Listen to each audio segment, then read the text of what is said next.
তো আজকে যেটা আলোচনার বিষয়, তোমরা বললে যে 7 নম্বর কোশ্চেন থেকে বাকি ছিল 6 নম্বর পর্যন্ত হয়ে গেছিল, তাই তো? ঠিক তো নাকি? হ্যাঁ স্যার। ওকে, তাহলে 7 নম্বর কোশ্চেনের উত্তর বলো সবাই। বলে যে দুটি বক্তব্য দেওয়া রয়েছে। বিবৃতি 1 বলেছে ডিএনএ ডিঅক্সিরাইবোজ শর্করা 2 নম্বর কার্বনে একটি অক্সিজেন পরমাণু অনুপস্থিত থাকে। বিবৃতি 2 বলেছে আরএনএ এর রাইবোজ শর্করা 2 নম্বর কার্বনে হাইড্রোক্সিল মূলক থাকে, বর্তমান থাকে। তাহলে কি হবে বলো? দুটো বিবৃতি ঠিক নাকি দুটো ভুল, কোনটা?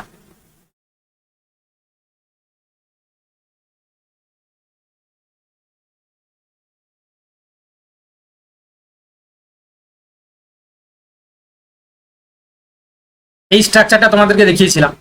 যদি আমরা ডিঅক্সি রাইবোজ সুগার দেখি, ডিঅক্সি রাইবোজ দেখি, আর যদি রাইবোজ দেখি আমরা, তাহলে দুটোর মধ্যে পার্থক্য ক্লিয়ারলি আমরা বুঝতে পারি যে এই যে 1 নম্বর কার্বন 1 নম্বর কার্বন 2 নম্বর কার্বন 2 নম্বর কার্বন, এখানে এইচ ওইচ থাকে, এখানেও এইচ ওইচ থাকবে। শুধু 2 নম্বরে দেখো এখানে এইচ এইচ থাকবে আর এখানে থাকবে এইচ ওইচ। তো সেই সাপেক্ষে দুটো বিবৃতি ঠিক আছে। তাহলে অপশন সি যারা যারা বলেছো একদম সঠিক উত্তর বলেছো, তাই না? Option C is the right answer. চলো কোশ্চেন নাম্বার 8 দেখো, বলেছে পরীক্ষাগারে শনাক্তকরণ পরীক্ষাগারে হচ্ছে কি তোমার শনাক্তকরণ। স্ট্রাকচারটা আরেকবার একটুখানি দেখান না। ওই তো ওকে স্যার। দেখো, এবার হচ্ছে কি 2 নম্বর কোশ্চেন, মানে 8 নম্বর কোশ্চেন বলেছে যে বুরেট পরীক্ষা পেপটাইড বন্ধনের উপস্থিতি নির্দেশ করে যা বেগুনি রং তৈরি করে, আর আয়োডিন পরীক্ষা স্টার্চের উপস্থিতিতে গাঢ় নীল বর্ণ ধারণ করে, তাই না? আর বেনেডিক্ট পরীক্ষা বলেছে যে পলিস্যাকারাইড শনাক্ত করতে ব্যবহৃত হয়। দেখো এই কোশ্চেনটা না খুব গুরুত্বপূর্ণ, তাই না? যারা যারা তোমরা রেগুলার ক্লাস করেও বুঝতে পারছো যে এই কোশ্চেনটা কেন গুরুত্বপূর্ণ। তার কারণ হচ্ছে কি এখানে প্র্যাকটিক্যাল অ্যাপ্রোচের কোশ্চেন, তাই না? দেখবে যখন কোশ্চেন আমরা বানাই বা যারা সেট করে তারা দেখবে একটু প্র্যাকটিক্যাল অ্যাপ্রোচের কিছু কোশ্চেন দেওয়ার চেষ্টা করে, তাই না? তো এখানে যে 3টি এক্সপেরিমেন্টের কথা বলা রয়েছে তার মধ্যে পাইউরেট যে পরীক্ষা, সেখানে পেপটাইড বন্ধনের উপস্থিতি নির্দেশ করে এবং ধনাত্মক ফলাফলের ক্ষেত্রে বেঙ্গুলি রংটা আমরা দেখতে পাই। এটা ঠিক আছে। আচ্ছা, এবার বলে যে আয়োডিন টেস্ট, এটাও আমরা স্টার্চের পরীক্ষা উপস্থিতি জানার জন্য আমরা করে থাকি। স্টার্চ বা হচ্ছে কি যেটাকে আমরা শ্বেতসার বলি। তো যদি শ্বেতসার বা স্টার্চ উপস্থিত থাকে সেখানে গাঢ় নীল বা কালো বর্ণ ধারণ করে, এটাও ঠিক আছে। বেনেডিক্ট টেস্ট যেটা, সেটা হচ্ছে কি তোমার মানে সব ধরনের পলিস্যাকারাইড শনাক্ত করতে ব্যবহৃত হয় না। তোমরা জানো যে যদি রিডিউসিং সুগার হয়, তাহলে যেমন রিডিউসিং সুগার হলে তখন কিন্তু হচ্ছে কি সেখানে আমরা দেখতে পাই, কিন্তু এখানে বলে যে সব ধরনের পলিস্যাকারাইড হবে না, এটা শুধুমাত্র হচ্ছে কি তোমার আমরা রিডিউসিং সুগারের ক্ষেত্রে দেখতে পাই। রিডিউসিং সুগারে মানে পজিটিভ দেখাবে আর এই পলিস্যাকারাইডে নেগেটিভ দেখাবে। দেখো, হ্যাঁ, তাহলে রিডিউসিং সুগার বা যেটা হচ্ছে তোমার যেমন গ্লুকোজ, তাই না? গ্লুকোজ বা ফ্রুক্টোজ, তাই না? বা মোল্টোজ, এগুলো সব রিডিউসিং সুগার, তাই না? এগুলো সব হচ্ছে রিডিউসিং সুগার। তো এরা হচ্ছে কি এখানে যদি আমরা ব্যবহার করি তাহলে তখন কিন্তু পজিটিভ তোমার হচ্ছে কি টেস্ট দেখাবে। তো সেই জন্য এখানে সবগুলোর জন্য হয় না, তাই জন্য এটা ভুল হয়ে গেল। তাহলে 1 2 ঠিক আছে। তাহলে উত্তরে যাবে কি অপশন এ। যারা এ বলেছো তারা একদম ঠিক বলেছো। চলো কোশ্চেন নাম্বার হচ্ছে 9 বলেছে অ্যামাইনো অ্যাসিড সম্পর্কে নিচের তথ্যগুলি পড়ুন। অ্যামাইনো অ্যাসিড সম্বন্ধে দিয়েছে, বলো কি হবে, বলো কি হবে?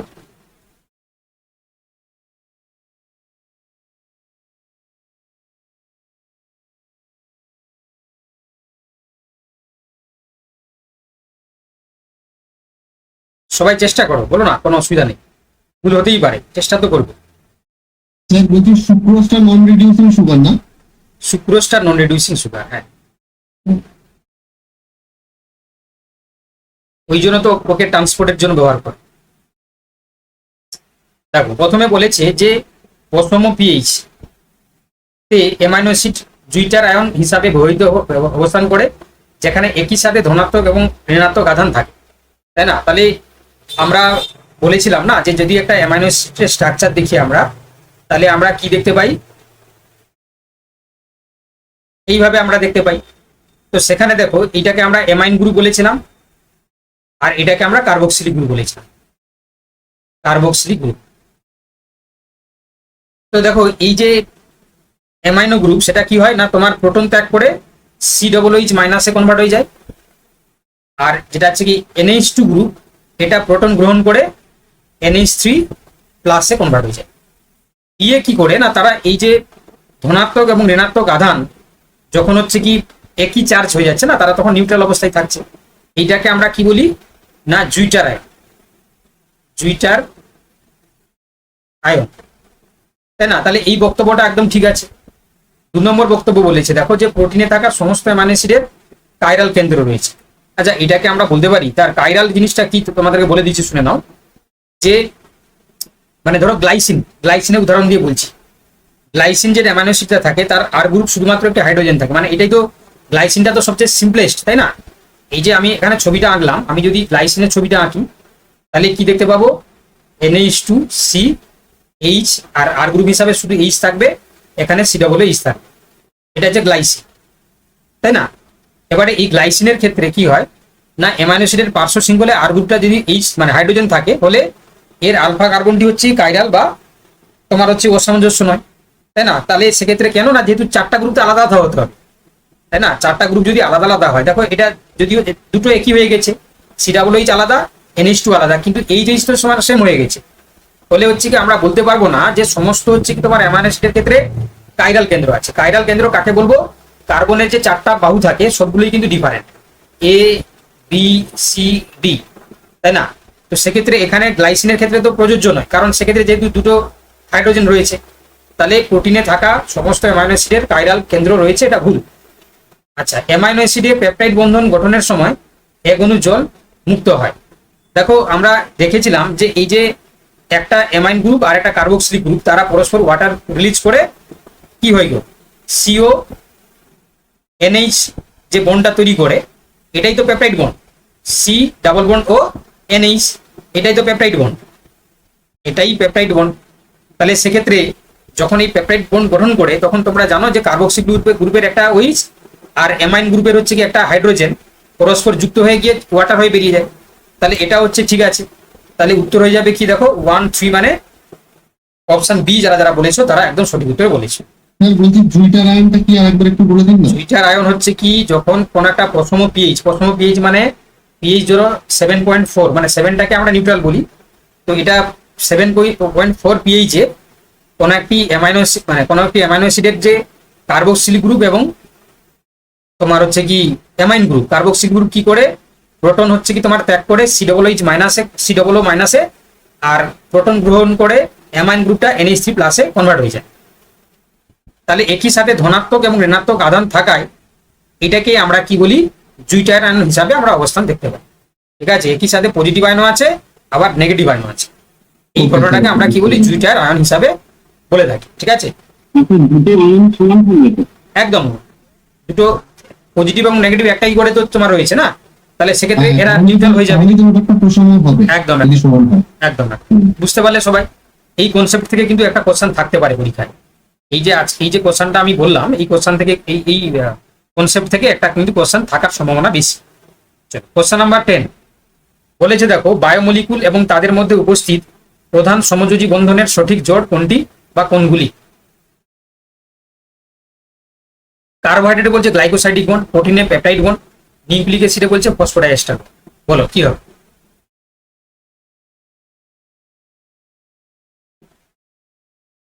কেউ বলছে বি, কেউ বলছে ডি, কেউ বলছে এ, তাই না? একটু ভেবে বলো, তাই না? একটু ভেবে বলো। এটা তো ক্লাস 11-12 এসএসসি 11-12 মানে কোশ্চেনের অ্যান্সার গুলো একটু ভেবে বলতে হবে, তাই না?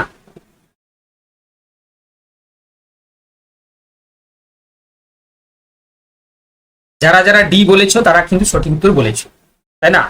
কারণ আমরা কার্বোহাইড্রেটের ক্ষেত্রে β14 বা α14 গ্লাইকোসাইডিক বন্ড দেখতে পাই, প্রোটিনের ক্ষেত্রে পেপটাইড বন্ড দেখতে পাই, নিউক্লিক অ্যাসিডের ক্ষেত্রে আমরা phosphodiester bond, N glycosidic bond, আর হচ্ছে কি হাইড্রোজেন বন্ড। তো ফসফোডাইএস্টার বন্ড তো তোমরা জানো দুটো সুগারের মাঝখানে গঠিত হয়, তাই না? তো সেক্ষেত্রে আমরা সুগার আর ফসফেটের মধ্যে ফসফোডাইএস্টার বলে। হ্যাঁ, দুটো সুগারের মাঝখানে আর কি। তো সেক্ষেত্রে হচ্ছে কি এখানে আমরা তিনটেই ঠিক বলবো। তাহলে যারা যারা ডি বলেছো না তারা একদম সঠিক উত্তরই বলেছো। ঠিক আছে, চলো এবার আমরা চলে যাব আমাদের পরের কনসেপ্টে, মানে পরের থিওরিতে, গ্লাইকোলাইসিস। ঠিক আছে, গ্লাইকোলাইসিস এটাকে আমরা অন্য নামে বলে থাকি, দেখো ইএমপি পাথওয়ে। এমবেডেন, মেয়ারহফ এবং পার্নেস বলে তিনজন সায়েন্টিস্ট, তারা এই তোমার যে পাথওয়েটাকে তারা ডেভেলপ করেছিলেন বলে তাদের নামের প্রথম অক্ষর দিয়ে আমরা এটাকে ইএমপি পাথওয়েও বলে থাকি। এবারে গ্লাইকোলাইসিস হচ্ছে কি তোমার যেটা যেখানে সম্পন্ন হয় সেটা হচ্ছে সাইটোপ্লাজম। সাইটোপ্লাজমের মধ্যে গ্লাইকোলাইসিস সম্পন্ন হয়। এবার দেখো গ্লুকোজ ভেঙে পাইরুভেট তৈরি হওয়ার যে প্রক্রিয়া, এটা সবার ক্ষেত্রে হয়, মানে অ্যারোবিক অ্যানারোবিক ফার্মেন্টেশন সবার ক্ষেত্রেই কিন্তু আমরা এই গ্লাইকোলাইসিসটাকে একটা কমন পাথওয়ে হিসাবে দেখতে পাই, কমন পাথওয়ে। ঠিক আছে, উদ্দেশ্য একটাই, গ্লুকোজ ভেঙে পাইরুভেট কনভার্ট হবে। ঠিক আছে, পাইরুভেটে তৈরি হবে। এই যে ফসফোফ্রুক্টোকাইনেজ 1 এই এনজাইমটা কি হয় না বাধাপ্রাপ্ত হয়। ঠিক আছে, এটা কি হবে, বেশি এটিপি থাকলে এটাকে সাপ্রেস করে রাখে, কাজ করতে দেয় না। ফলে এই গ্লাইকোলাইসিস প্রক্রিয়াটি কি হয়ে যাবে, ধীর হয়ে যাবে। গ্লাইকোলাইসিসটা হচ্ছে কি তোমার স্লো হয়ে যাবে বা বাধাপ্রাপ্ত হবে। তাহলে এই জন্য আমরা কি বলি, এই ফসফোফ্রুক্টোকাইনেজ 1টাকে আমরা রেড লিমিটিং এনজাইম বলি। তাহলে এটা অতীব সত্য কথা। আচ্ছা, তারপরে বলেছে অ্যারোবিক গ্লাইকোলাইসিসে গ্লুকোজের একটি অণু থেকে নিট 2 অণু এটিপি এবং 2 অণু এনএডিপিএইচ তৈরি হয়। দেখো আমরা একটু আগেই তো আলোচনা করলাম যে যখন হচ্ছে গ্লাইকোলাইসিস সম্পন্ন হয় তখন হচ্ছে কি যদিও তোমার 4 অণু এটিপি তৈরি হয়, তার মধ্যে যেহেতু 2 অণু খরচ হয়, তাহলে 4 অণুর মধ্যে 2 অণু কম্পেনসেশনে চলে যাচ্ছে, বাকি 2 অণু এটিপি তারা নেট এটিপি হিসাবে তৈরি হয় এবং সেখানে 2 অণু এনএডিপিএইচ তৈরি হয়, যেটা কিনা ইটিএসে গিয়ে তারা 6 অণু এটিপিতে কনভার্ট হবে। ঠিক আছে, তাহলে সেখানে আমরা 8 অণু তো পাবো। তো এখানে যে স্টেটমেন্টটা দিয়েছে এটা ঠিক আছে। হেক্সোকাইনেজ এবং পাইরুভেট কাইনেজে উভয়ই তোমার উভমুখী বিক্রিয়া অনুঘটক করে, তাই না?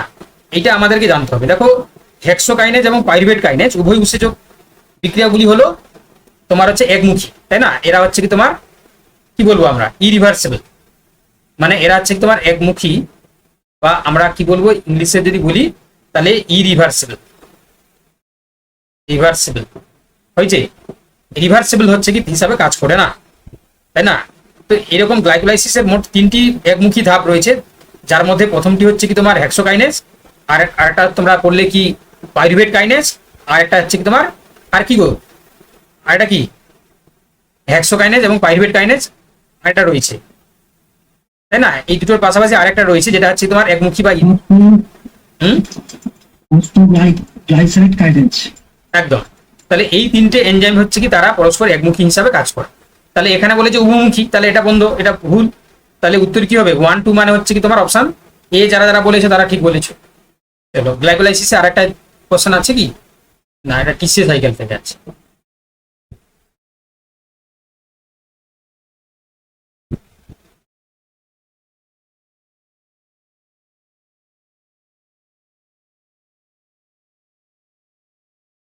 চলো তাহলে আমরা পড়ি, তারপরে কোশ্চেন অ্যান্সার করবো। ঠিক আছে, তাহলে এবার হচ্ছে যেটা আমরা শুরু করছি সেটা হচ্ছে কি তোমার কি পড়বো এবারে।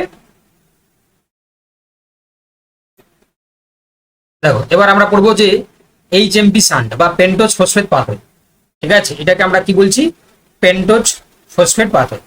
তো দেখো এটা আমাদের কোথায় সম্পন্ন হয় না সাইটোপ্লাজমে, তার মধ্যে কোথায় কোন সেলের ক্ষেত্রে না যকৃৎ, অ্যাডেনাল কর্টেক্স, দুগ্ধদানকারী স্তনগ্রন্থি এবং লোহিত রক্তকণিকা। বুঝতে পারলে? পার্টিকুলারলি এই যে মানে স্থানগুলোর নাম মনে রাখবে। এই সমস্ত হচ্ছে ক্ষেত্রে আমরা তাদের সাইটোপ্লাজমে এই পেন্টোজ ফসফেট পাথওয়েটা আমরা দেখতে পাবো। এবারে প্রধান কাজ কি না, এটি সরাসরি এটিপি তৈরি না করে বরং এনএডিপিএইচ এবং তোমার হচ্ছে কি রাইবোজ 5 ফসফেট তৈরি করে দেয়। ঠিক আছে, তাহলে কি বললাম, এরা এটিপি খরচ না করে, মানে এটিপি তৈরি না করে সরাসরি এনএডিপিএইচ তৈরি করে দিচ্ছে ফ্যাটি অ্যাসিড এবং কোলেস্টেরল সংশ্লেষে কাজে লাগানোর জন্য, কিংবা রাইবোজ হচ্ছে কি 5 ফসফেট যেটা নিউক্লিওটাইড গঠনে কাজে লাগানোর জন্য এই দুটো জিনিস তৈরি করে দিচ্ছে। ওকে, চলো। তো এটা হচ্ছে কি আমরা পাথওয়েটা জানার আগে এই জিনিসটা দেখে নাও, পর্যায়টা দেখে নাও। তো এখানে আমরা দেখতে পাচ্ছি যে পর্যায় 1 এবং পর্যায় 2। পর্যায় 1-এ কি হয় দেখো, এটাকে আমরা অক্সিডেটিভ ফেজ বলি। কি হয় দেখো, গ্লুকোজ 6 ফসফেট সেটা এনএডিপিএইচ এর উপস্থিতিতে গ্লুকোজ 6 ফসফেট ডাইহাইড্রোজিনেস উৎসেচকের উপস্থিতিতে কি হচ্ছে দেখো 6 ফসফোগ্লুকো তোমার হচ্ছে কি গ্লুকোনো ল্যাকটোজ এবং হচ্ছে তোমার এনএডিপিএইচ কনভার্ট হয়ে যায়। ঠিক আছে, তারপরে কি হয় না, এই যে 6 ফসফোগ্লুকোনো ল্যাকটোজ এটা দেখো ওয়াটার মলিকুলসের উপস্থিতিতে ল্যাকটোনেজ হচ্ছে কি 6 ফসফোগ্লুকোনেট তৈরি করে দিচ্ছে। দেন কি হয় না, এই যে সরি, এটা উৎসেচকটার নাম হচ্ছে কি তোমার ল্যাকটোনেজ, আর যেটা সাবস্ট্রেট মানে যেটা প্রোডাক্ট তৈরি করছে তার নাম হচ্ছে কি 6-ফসফোগ্লুকোনেট।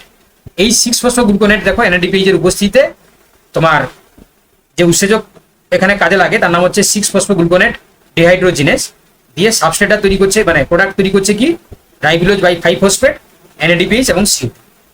ওকে, আচ্ছা এবার কি হয় দেখো না, এবার হচ্ছে কি এই যে প্রক্রিয়ার তিনটে আমরা পড়লাম, এই তিনটেকে এক কথায় আমরা কি বলি অক্সিডেটিভ ফেজ।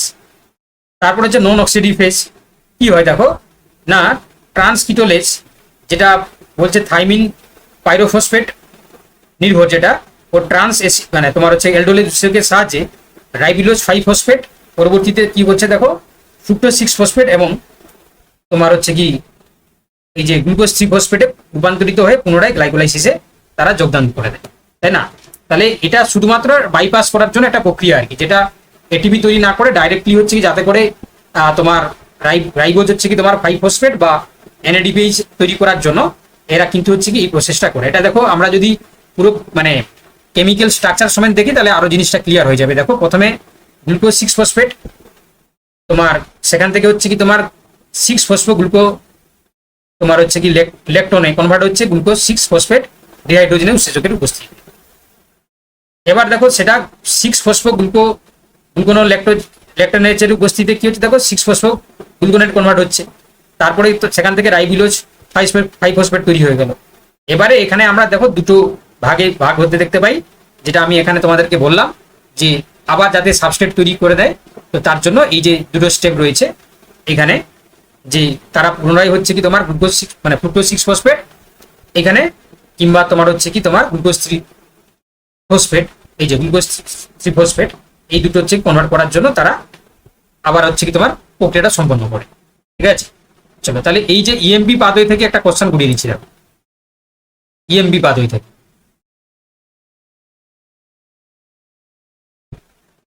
দেখো ইএমপি পাথওয়ে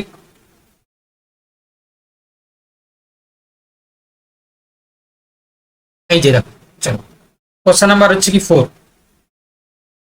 এইচএমপি শান্ট এর তাৎপর্য কি বা পেন্টোজ ফসফেট পাথওয়ে সম্পর্কে হচ্ছে কি তোমার তথ্যগুলি পড়ুন, দিয়ে তার মধ্যে কোনগুলি সঠিক সেটা বলতে হবে। বলো।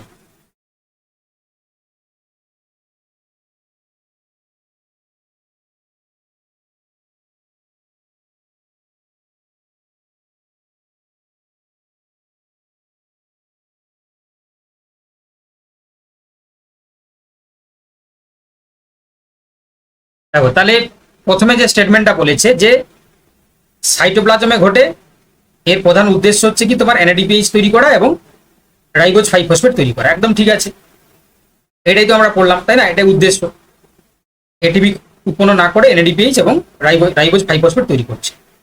এইচএমপি শান্ট থেকে সরাসরি প্রচুর পরিমাণে এটিপি তৈরি হয়। আমরা তো একটু আগেই তো বললাম না যে এইচএমপি শান্ট থেকে সরাসরি কোনো এটিপি তৈরি হয় না, এটি শক্তির জন্য নয়, বরং মূলত অ্যানারোবিক মানে অ্যানাবলিক প্রক্রিয়া এবং অ্যান্টিঅক্সিডেন্ট সুরক্ষার জন্য এনএডিএইচটাকে তৈরি করে। তাহলে সেক্ষেত্রে আমরা এটাকে ভুল বলতে পারবো। আচ্ছা, এবার গ্লুকোজ 6-ফসফেট ডাইহাইড্রোজিনেজ উৎসেচকের ঘাটতি হলে লোহিত রক্তকণিকায় হিমোলাইসিস ঘটতে পারে।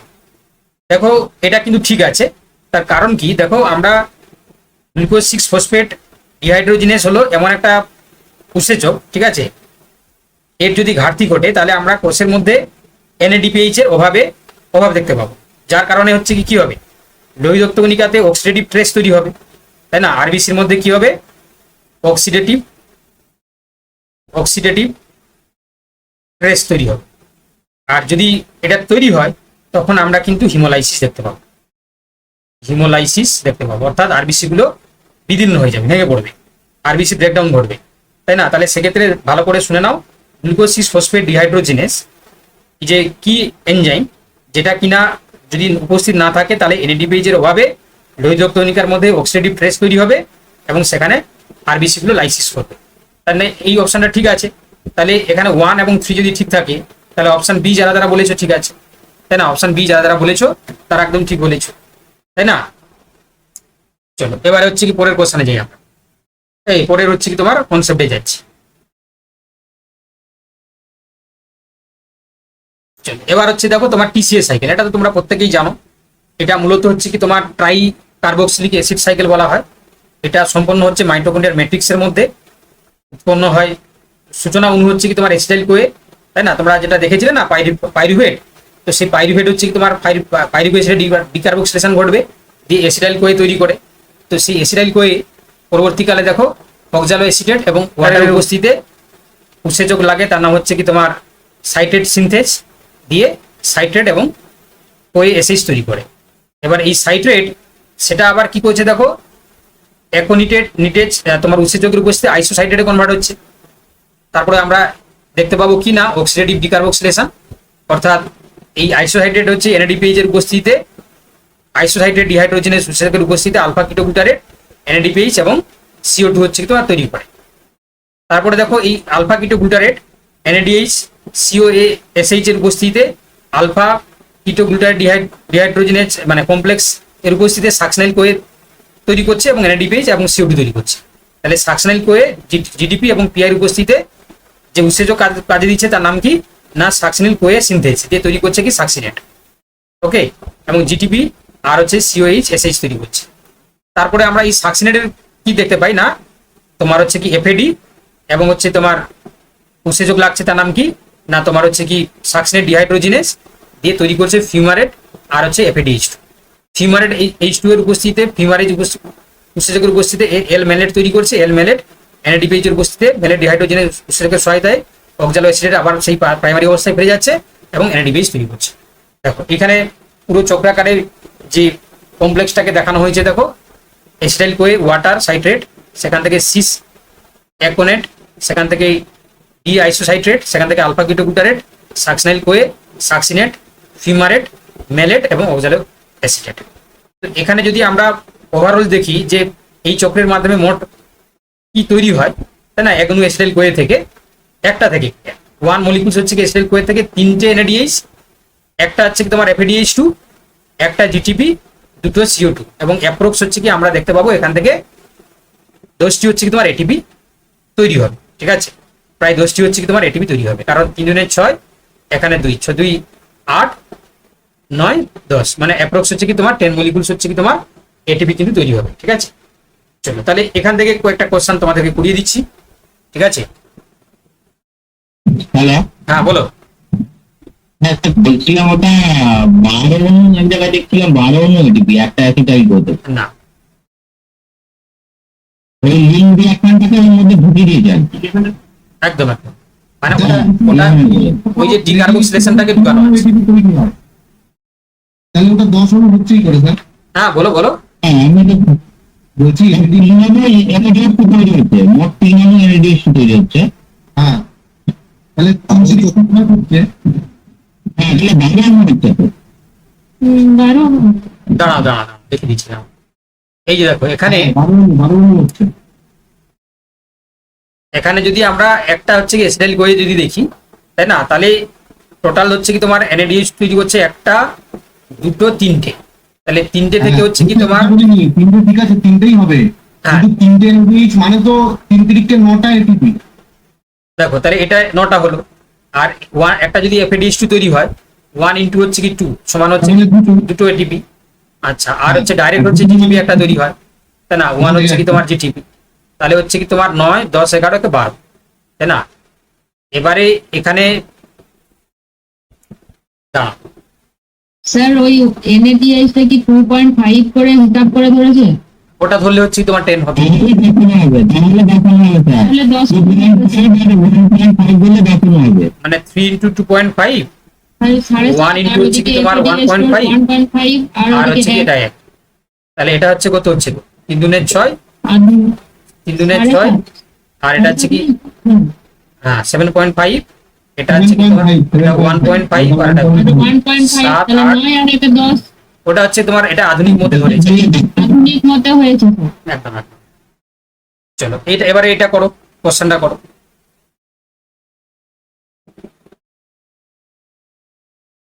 বলো এটা বলো, কোশ্চেন নাম্বার 2 এটা বলো। PCA সাইকেল সম্পর্কিত নিচের বক্তব্যগুলি বিবেচনা করো।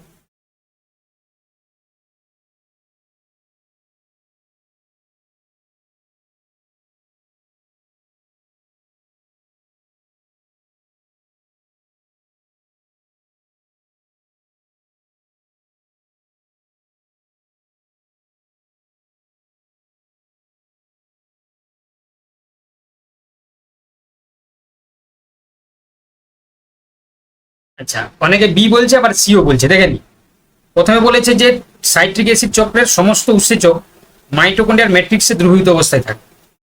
দেখো এটা এটা কিন্তু যারা ঠিক বলছো না, এটা ভুল কিন্তু। তার কারণ কি দেখো ভালো করে- সাকসিনেট ডিহাইড্রোজেনেস সেটা তো ইনার মেমব্রেনে পাওয়া যায়। একদম একদম ঠিকই বলেছে। দেখো টিসিএ চক্রের প্রায় সব উৎসেচক মাইটোকন্ড্রিয়ার ম্যাট্রিক্সে থাকলেও সাকসিনেট ডিহাইড্রোজিনেজ